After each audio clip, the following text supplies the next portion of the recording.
અને એ યુદ્ધ જીતવાનો માર્ગ પણ આપણું મન જ બતાવે છે.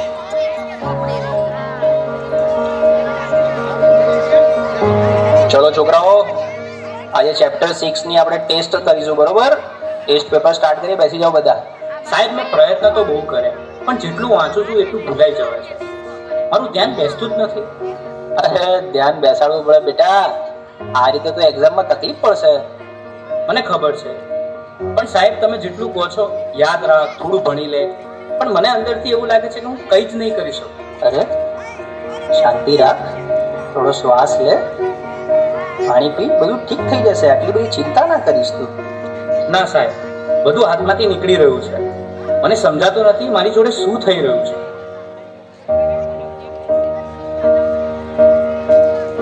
તું ક્યારે વાતને સિરિયસલી લેતો જ નથી. દરેક વાતમાં મજા. હું તારી સાથે હંમેશા ફસાઈ જઉં છું. અરે પણ હું શું બોલ્યો? હવે આપણે સામાન્ય વાત તો કરતા હતા. તને આ બધું ઓકે અને મજાક લાગે છે, પણ જે વસ્તુ મને નથી ગમતી એને પણ તું મજાક માને છે. હવે સહન નથી. અરે આટલી નાની વાતમાં આટલું બધું રિએક્ટ કેમ કરે છે? આજે તું કંઈક અજીબ જ બિહેવ કરી રહ્યો છો. શું થયું? મને પોતે જ સમજાતું નથી. બસ મારું મગજ હવે ચાલતું નથી. મને યાર થોડો સમય એકલો રહેવા દે. બેટા, સ્કૂલમાંથી આવી ગયો? ખાવાનું રેડી છે? ચાલ પહેલા ખાઈ લે, પછી થોડું રિવિઝન કરી લઈએ. બસ રિવિઝન, હોમવર્ક, માર્ક્સ, દરેક વાતમાં તમે ભણવાનું કેમ વાત લઈ દો છો? એના સિવાય બીજી કઈ વાત જ નથી હોતી તમારી પાસે. અરે એમાં હું ખોટું શું બોલી?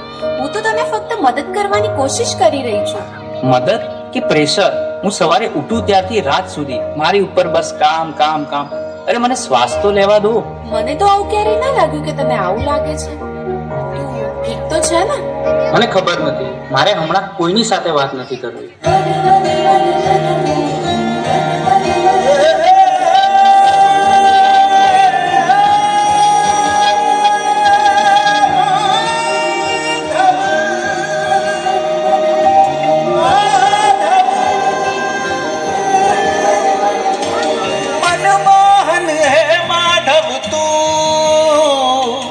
જીવતર તારું, જીવતર તારું, મનમોહન હે માધવ તું, જીવતર તારું, જીવતર તારું, તારા માર્ગનો એકલ પ્રવાસી હું, મારી નદીનો તું સાગર, આખું જગ તું તારો નિવાસી હું, ના હું મેરા મારી નૈયાનો આતમ ખલાસી તું કાના, મનમોહન હે માધવ તું, જીવતર તારું, જીવતર તારું, મનમોહન હે માધવ તું, જીવતર તારું.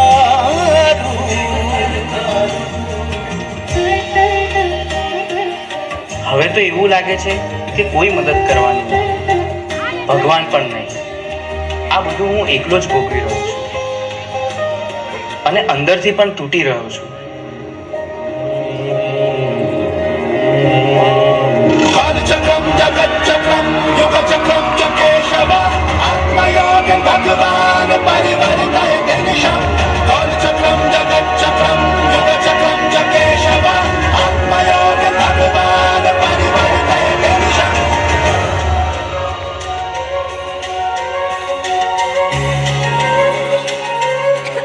શા માટે તું આટલો ગભરાઈ રહ્યો છે?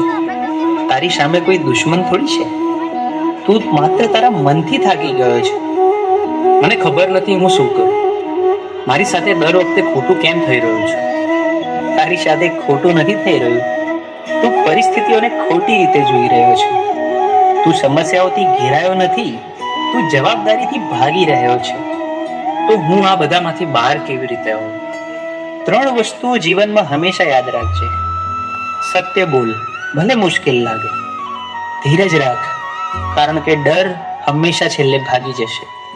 પોતાને દોષ ના દે, બદલાવ લાવવા તું પૂરતો છે. તારા અંદર જે પ્રકાશ છે તેને જાગૃત કર, બાકી બધું પોતે જ ઠીક થવા લાગશે.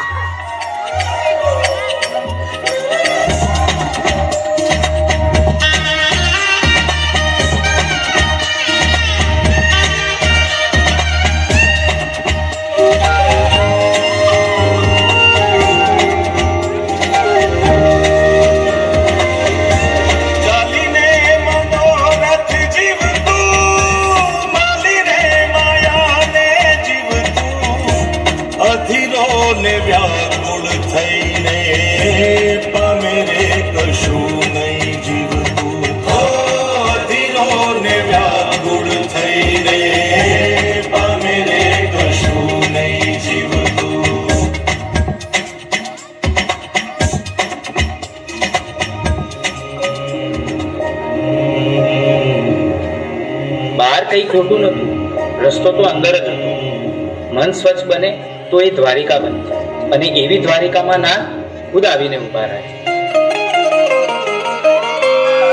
હે યશોદાનો લાલો મારો, રાજા રણ છોડ છે, એણે મને માયા લગાડી રે.